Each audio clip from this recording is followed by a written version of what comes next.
I am on my way to the lab. Today is Tuesday, 8:36 a.m. I usually go train earlier. I made it more of a habit about a month ago, where I'd get up at 6 o'clock, eat my breakfast, get ready, and head out. I usually get to the gym around 7:10, 7:15, about so, and start my training. And I think I'm gonna keep doing that because I actually slept late yesterday. My sister, she came to visit for the holidays, and she lives in England right now. And she was in my room as a guest, sleeping in the bedroom. So I was in a different room. But once she had left, I actually, wee. Dude, that was brutal. That was like a possum, or it looked like a possum, but the guts were all over on the floor. Holy, wow. Anyways, yeah, I slept late yesterday, which late to me is around 12 o'clock. I usually sleep by like 10:30, give or take. And I'm able to wake up 6 o'clock fully energized and ready. So since I knew I slept later than usual, I gave myself the leeway to, you know what, I'm gonna wake up at 7 and do that 1 hour extra, just so I can feel well rested, and I can perform a lot better in the gym, and also just after the gym when I need to take care of some of my to-do lists. So yeah, I'm not going at this time ever again, because it's mad traffic. I always forget that there's school. Like, it's crazy because there's like an elementary school down the street from me. There's my high school. I'm saying my old high school because technically I'm old. My high school is about like 10 minutes down the block from me, and to go to the gym, it requires me to go past that area. And even when I go past that area of my high school, there's also a middle school that's on the other side that has a lot of traffic. And it takes me usually about 30 minutes. The GPS was telling me that it's gonna take me 30 minutes to get to the gym, which, my gosh, that's an extra 10 minutes, because it's usually about 20 minutes for me to get to the gym. And yeah, not sitting through that traffic ever again. Hell nah. But we're hitting chest and back. My favorite day.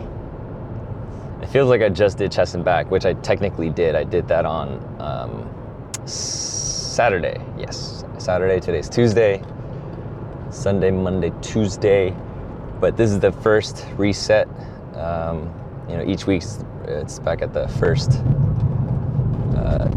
day one again for chest and back. And then we're gonna have legs tomorrow. As I mentioned, I love chest and back. Chest and back's my favorite muscles to work out. The pump is insane, especially when you combine both chest and back. And I've seen people ask me like, oh, like, why do you do chest and back? Like, why not, the chest and triceps and the back and biceps? I feel like I like having two big muscle parts being worked. For me, it feels really just like I'm not leaving anything left out. Like, maybe just because I'm so used to doing it and it's just like my favorite thing to do. Because a lot of people say like, oh, isn't it very energy draining and tiring to do like both? And I don't think so. I think it really complements each side. And my method of training is typically being able to rest properly for each muscle groups to then hit the muscles again.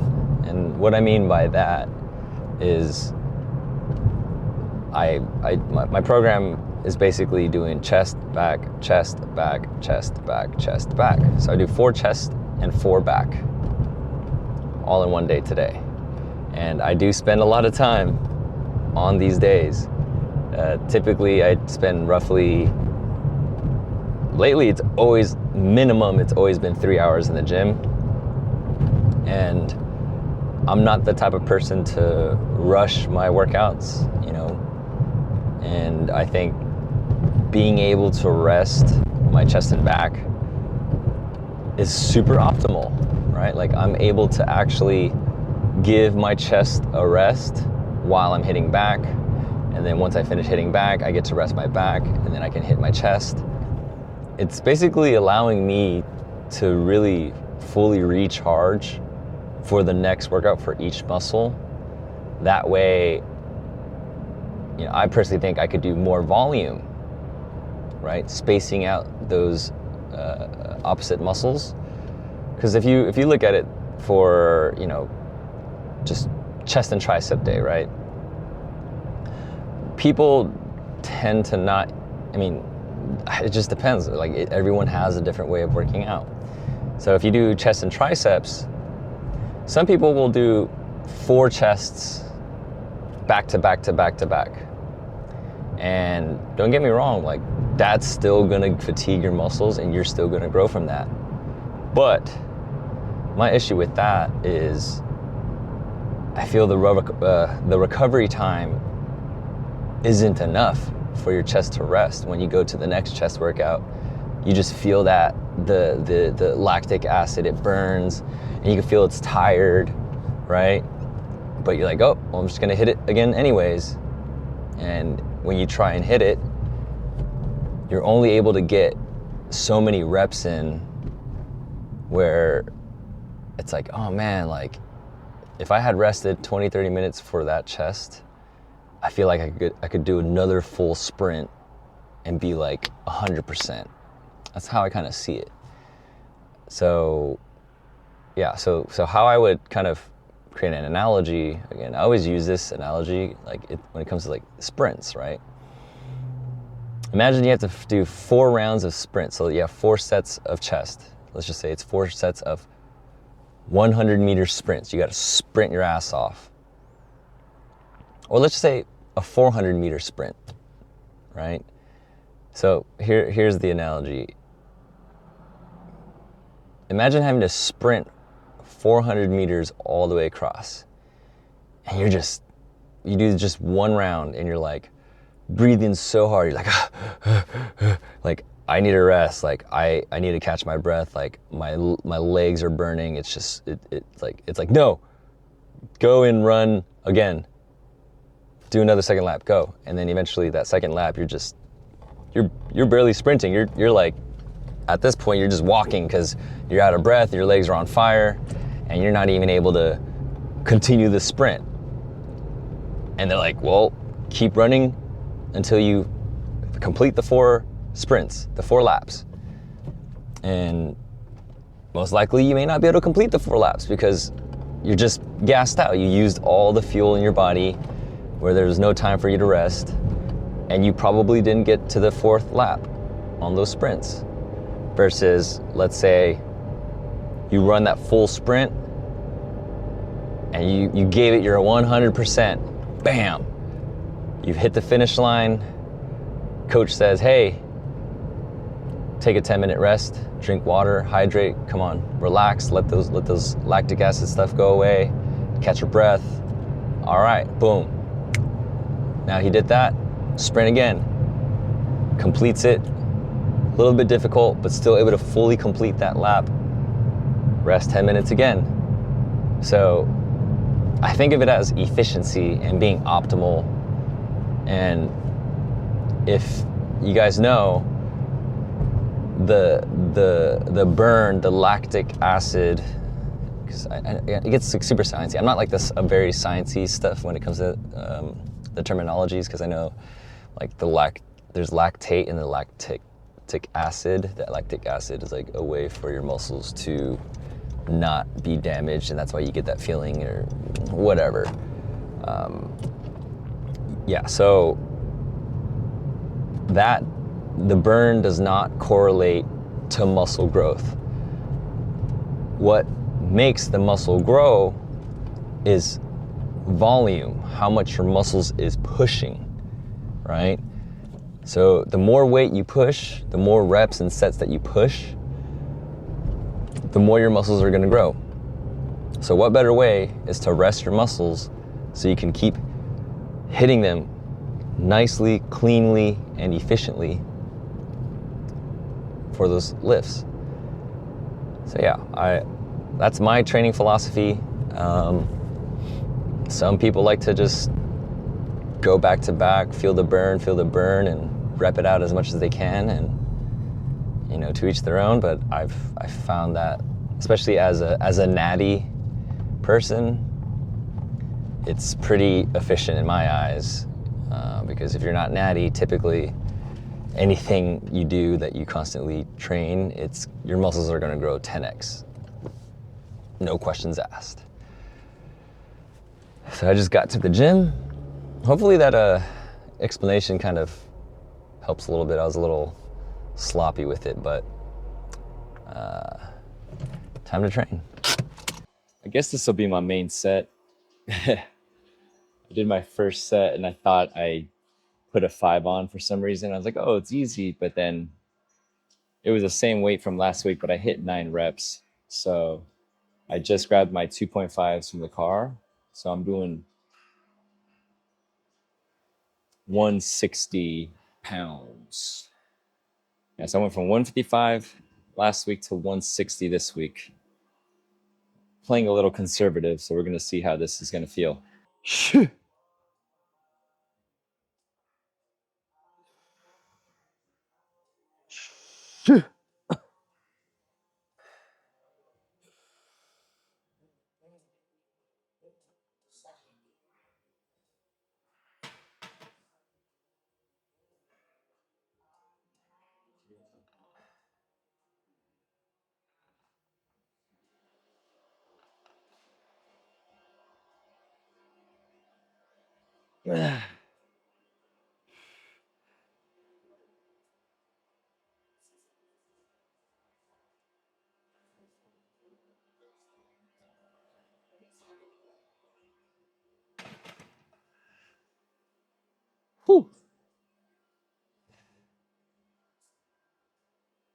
Slightly heavy, but an easy 8. Felt pretty solid. I'm gonna stick to these weights. Feels good.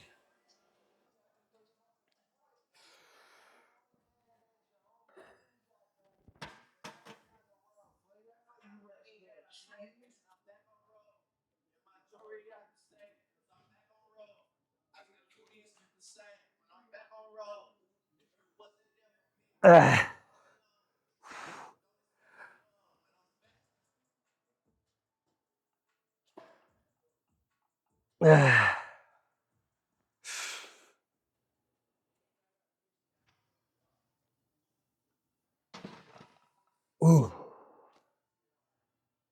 Man, that was good. Whew.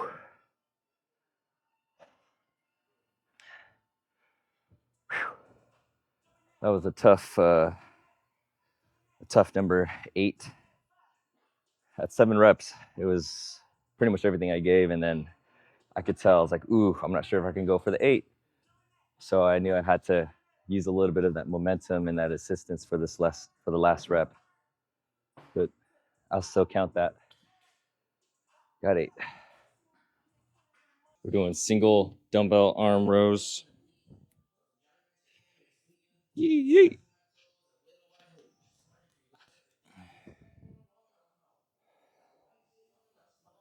We're doing single dumbbell arm rows. Oh, these are not dumbbells.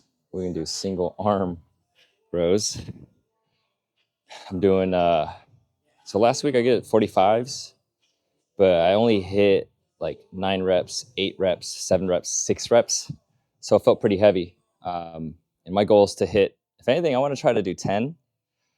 But if I can, I could do like 9, 9, 9. Hopefully I should be stronger this week. So let's give this a shot.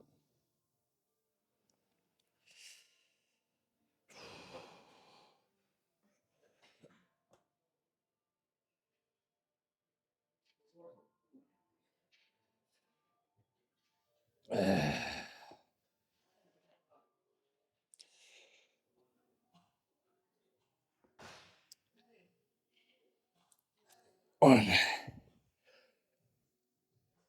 Yeah, let's see a little bit back.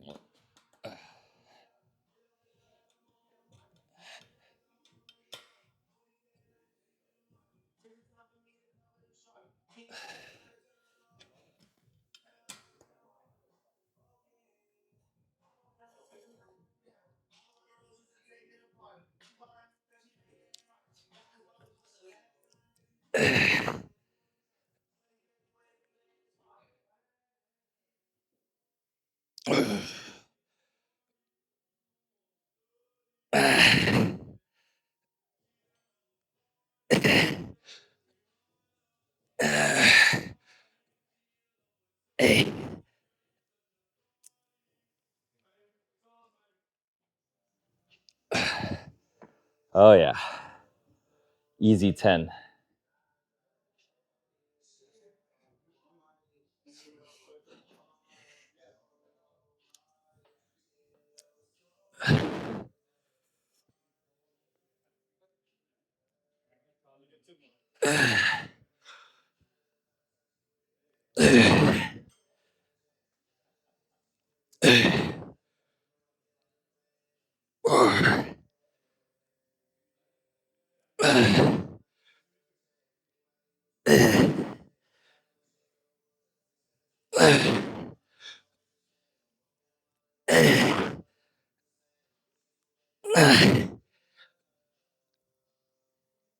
Ten. Oh yeah, definitely getting a lot stronger. I could just feel it, especially adding that second chest and back day. So 2 chest and back days in 1 week, and I could feel the immense strength and changes in it. So I'm really happy. Woo-wee. Set number 2, I might just do 5 sets because I increased the weight from a 45 with a 5 on each side now. So let's see how these feel. Hoping I can hit about at least 8. Probably easy. Oh. Oh.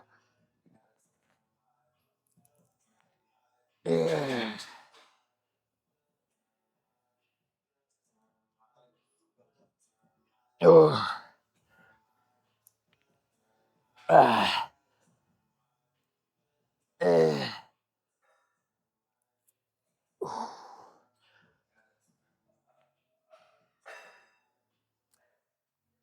Ah. Easy 10.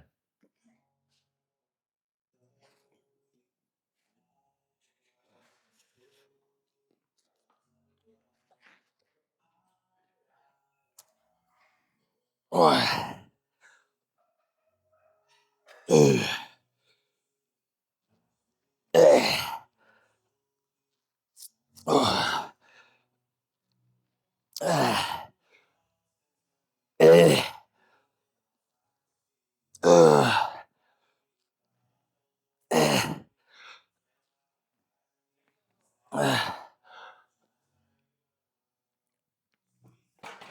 Oh. Yeah. Solid 10. I could tell my left side's a little bit weaker than my right, since obviously my right hand's the dominant hand. But yeah, that was a solid 10. Really happy how this is feeling. All right. This is the first set of the 5x5s. So I'm doing 5x5s because I used to always do powerlifting, training the strength. So this is a good way to make sure I'm increasing and doing heavier weights than my typical 8 to 10 rep ranges. So these are always nice. Going for 5, let's do it.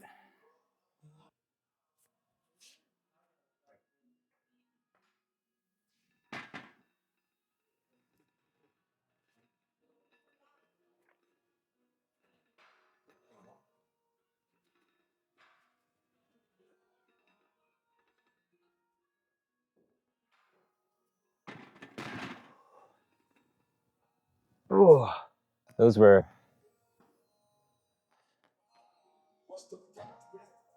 that was heavy. Definitely heavy. But doable heavy. Not a point where it's like, oh my gosh, it's too heavy, I can't really handle it.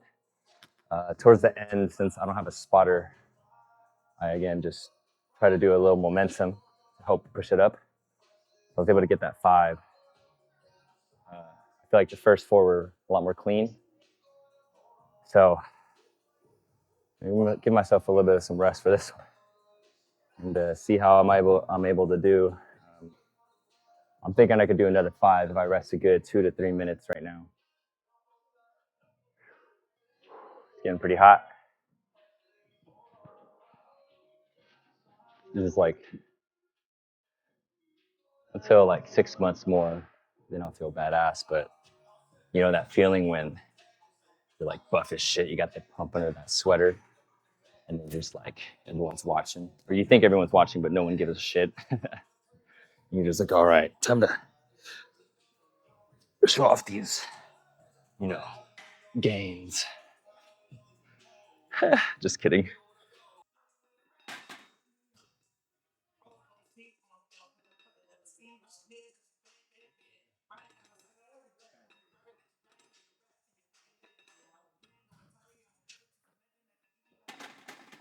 Let's go.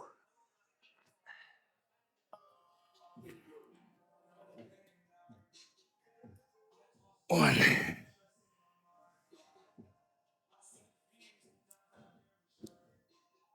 Hey. 4. 5. 8.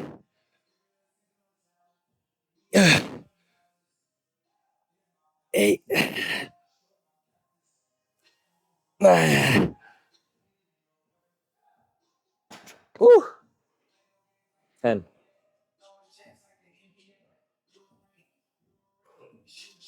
Solid 10. That was a long wait time, but even then, that 10 felt pretty difficult. So I did 10, 10. Gonna do 2 more sets. Probably gonna be hitting around 9, I think. I can just tell my back is feeling that one. Did an easy 12 for this one.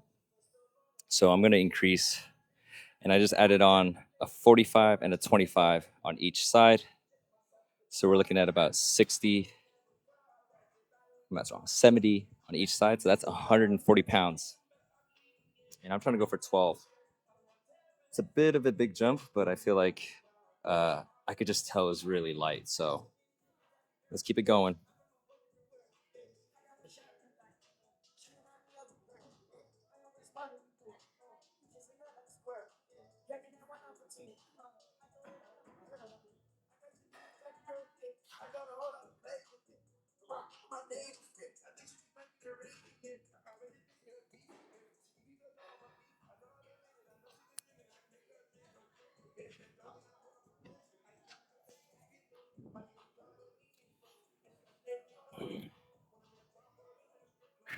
All right.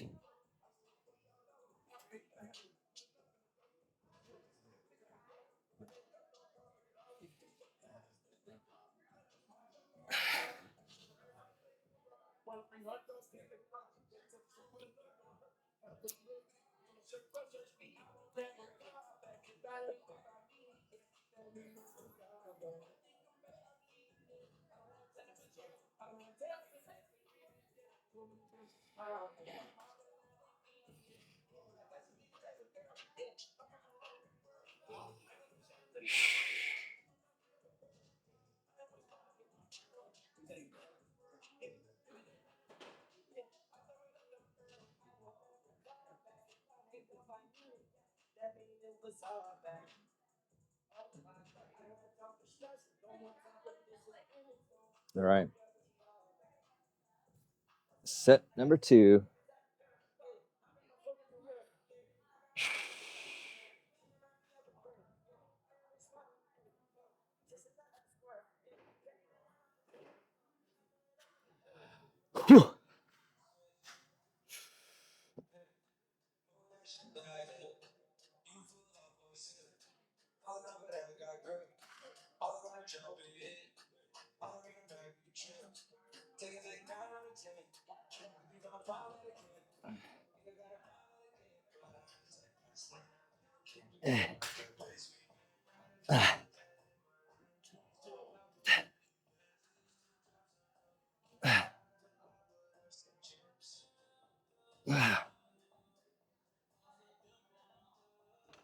12 and a half. So I'm really, when I'm hitting these, I'm hitting these as if I'm doing the pose. So I'm flexing this way. So I'm really just flexing and just squeeze, squeeze, really getting that muscle mind connection for the lat pull downs. Because it's really easy to just swing it with your arms and your forearms, using pretty much your entire back. You can use the inner back, the traps, just generating everything to get it down. But I really try to focus and purely use only the under sweep and really just control that motion there. Take out the inner back, take out the traps, take out the arms as much as possible. All right, we're doing set number 2.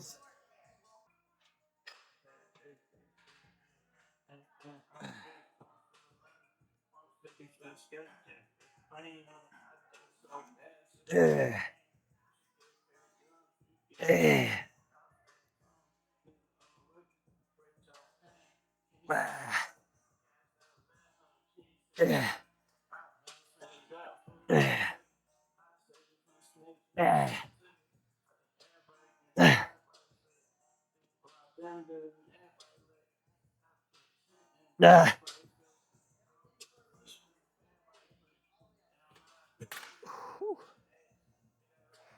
12. I'm gonna go 4 sets for these.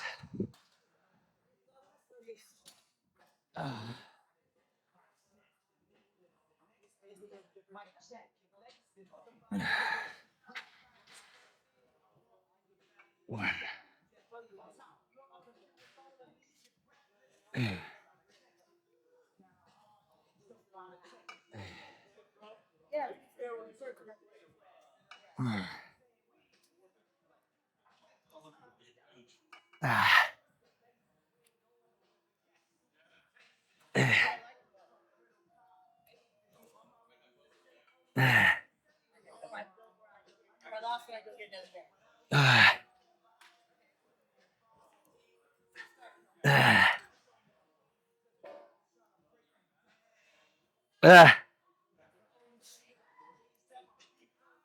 Yeah.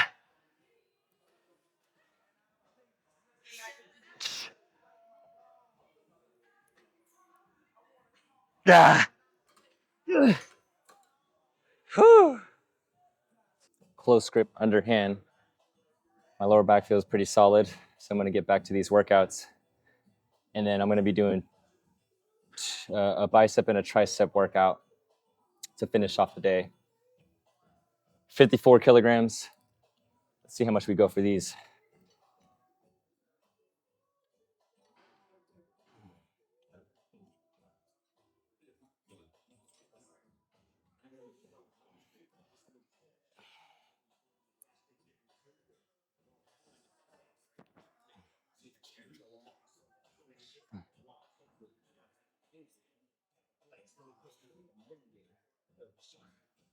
One.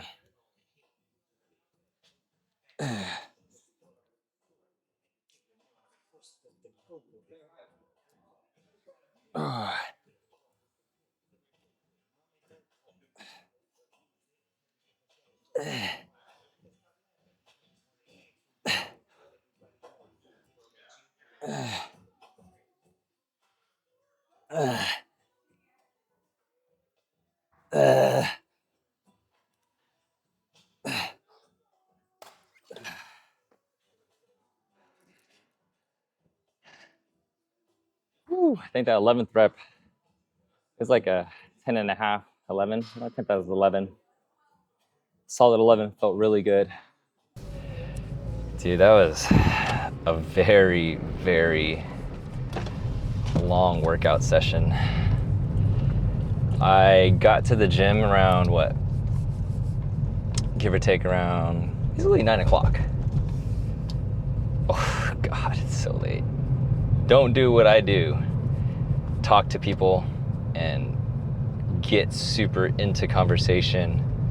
But it comes with actually like a lot of new ideas, and I'm actually, going to be shooting some videos with a friend of mine.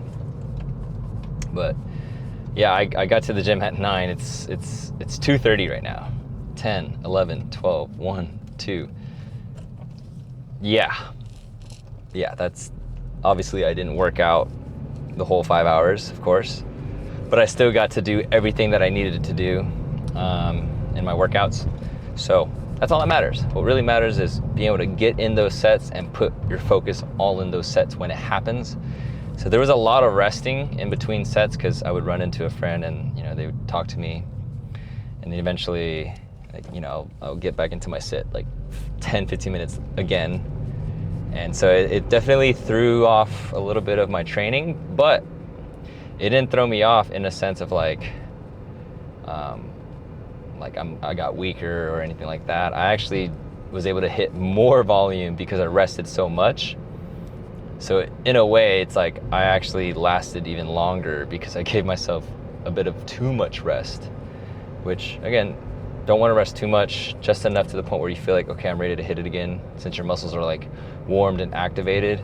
Because there'd be a moment where my whole body got pretty cold, and then I had to like re-hit it, and when I hit it, it didn't feel as like smooth, but it was okay.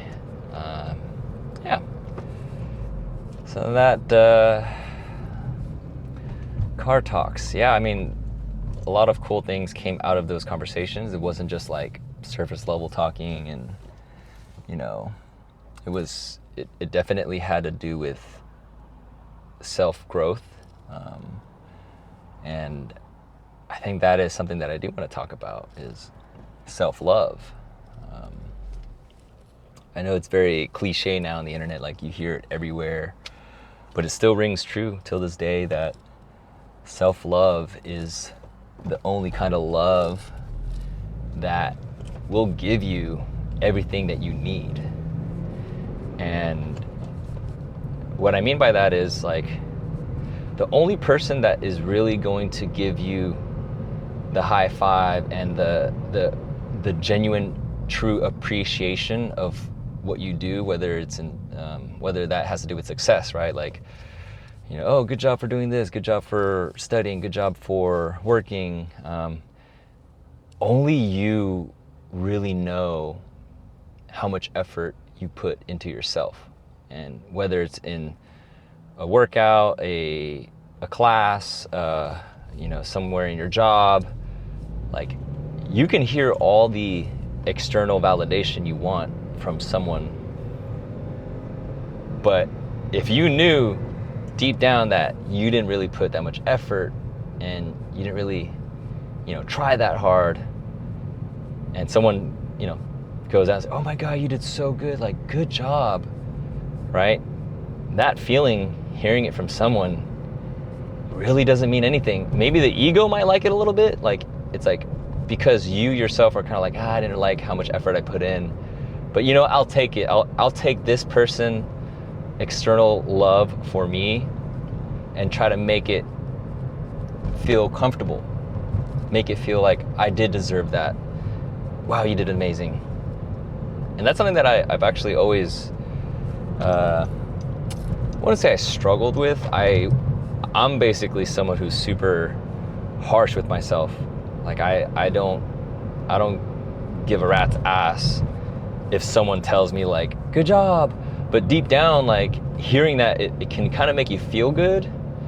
But at a certain point, I noticed that it's inflated by the ego to make you feel good, to not care about how much effort you're actually putting in, right? And I think that's why it's always good to remind yourself that any outside noise, any person telling you like, wow, amazing, good job, like I mean, don't get me wrong, there will be some well-achieved moments where like you freaking worked your tail off, you did everything to the best of your ability, you prepped for this, and then you freaking kill it, you win a championship or something like that.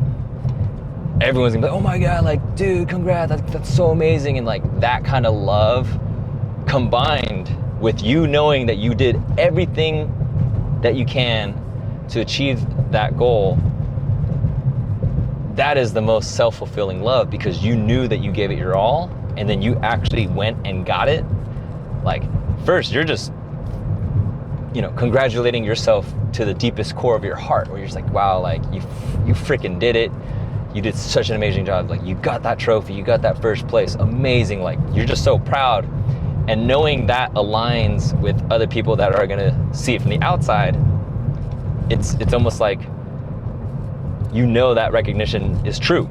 So when you've already seen that it's true for yourself, then those that have congratulated you will affirm your self-love, and that in itself is going to make you feel even more confident in who you are. So yeah, I just wanted to touch a little bit on the self-love aspect. And as easy as said than done, it takes time, it takes, experiences to go through where you're feeling low, and you try to use validation as a way to be seen, to feel like you're being heard. But once you finally figure yourself out, which it's a life journey, I do not have it all figured out. I'm 29 years old, and I'm still figuring out this game called life, and we all are. So don't put so much pressure on yourself. But of course, the better the perfectionist, the better you become. And I think it's gotten to a point where a lot of the generations now, they're wanting eighth place trophies just for participating, just for showing up. Like, oh wow, like good job, you just attended class today. Like, and that's something that's happening right now, and I noticed in what it is, where people don't want to work hard. And it's not that people don't want to, people just choose the wrong decisions that don't lead them to the path that they want. And so they're doing something that they don't want to do, and that therefore they don't want to work hard at it. But once you find that thing of what you love, or some sort of passion, you will naturally go all in on that thing. Like, you don't choose it, that thing chooses you. Just as right now, like bodybuilding, it chose me. I didn't choose it. It just, somehow I gravitated towards it. I love it. Just like anyone else in the world, whatever sport, whatever career. You don't just like logically be like, oh, I want to do that. Because if you did, then I don't think there would be many career paths or a lot of people in certain fields, whether it's like construction worker, whether it's a nurse, all those things. It chooses you, and to find that you must ignore what everyone else is trying to tell you what to do.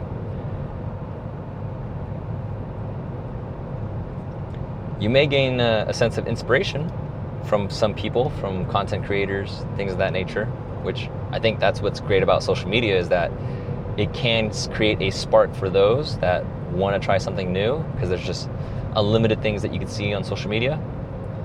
And once you find that thing, you're like, oh, this looks kind of cool, I'm interested in that, then try it, right? But don't give up so soon, because people think it's so easy to hop on, content creator, bodybuilder, or just anything that you could think of.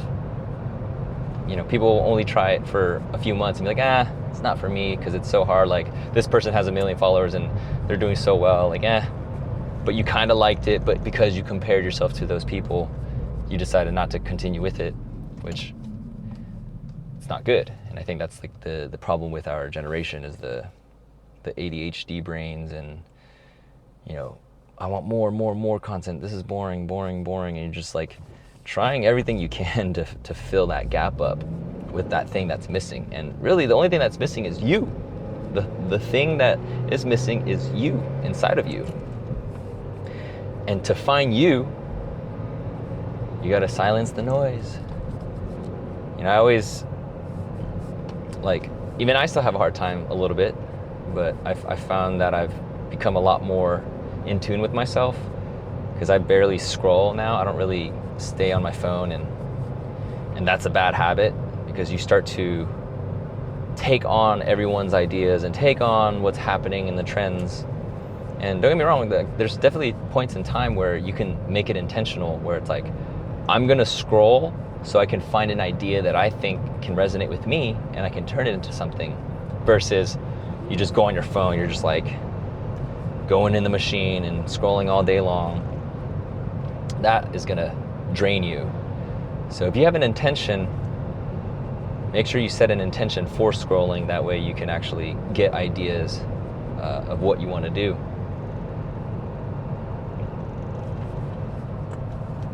So yeah, I think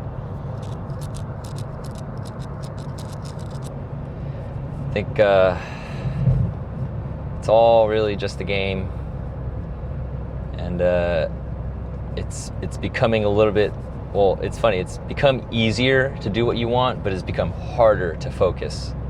And that's the game right now, is whoever can focus better will get to their goals faster. And that's what I'm trying to hone in right now.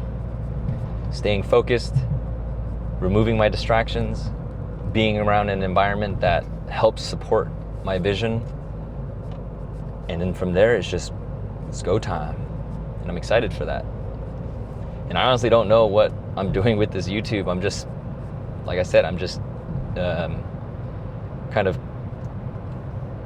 I was gonna say like diarying. It sounds like diarrhea.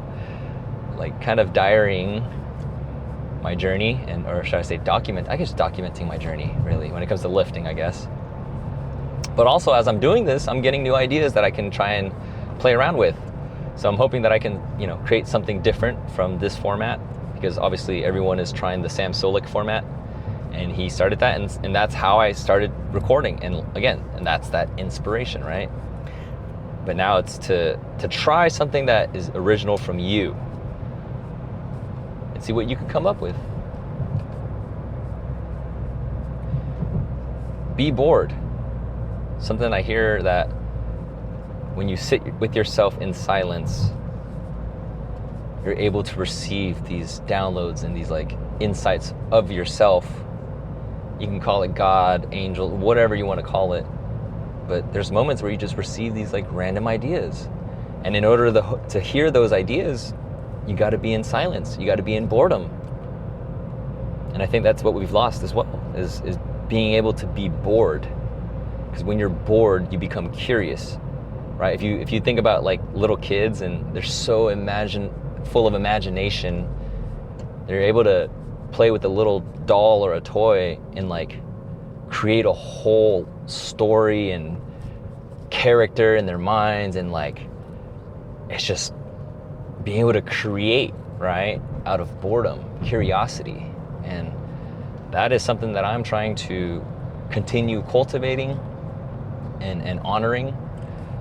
So I hope that is something that you guys resonate with, and that kind of ties in with that self-love, right? Really finding your true nature, that childlike innocence that we all carried when we were kids, where there's zero worries and you're full of imagination. That's where we want to get to. And I hope that I can help inspire people to do the same. Let's keep growing.